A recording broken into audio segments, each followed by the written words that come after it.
আমার নাম মোসাম্মদ সুমাইয়া আক্তার সিন্ধি।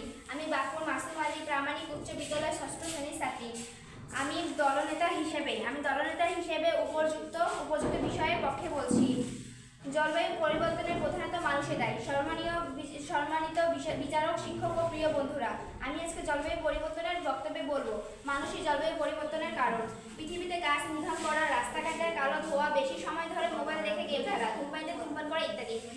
আমরা সবাই জানি পৃথিবীর আবহাওয়া বদলে যাচ্ছে।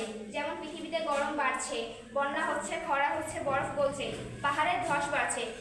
আমার মতে এগুলোর জন্য মানুষই বড় দায়ী।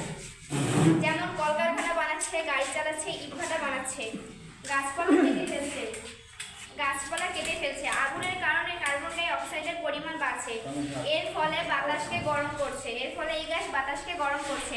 এটাকে গ্রিন হাউস ইফেক্ট বলে। একটি উদাহরণ দেই, আমরা যদি গরমের দিনে কম্বলের নিচে থাকলে যেমন গরম লাগে, ঠিক তেমনই এই গ্যাস সমূহগুলি পৃথিবীকে গরম করছে। তাই মাননীয় মহানেটর, আমি বলছি যে মানুষের কাজে জলবায়ু পরিবর্তনের প্রধান কারণ। ধন্যবাদ।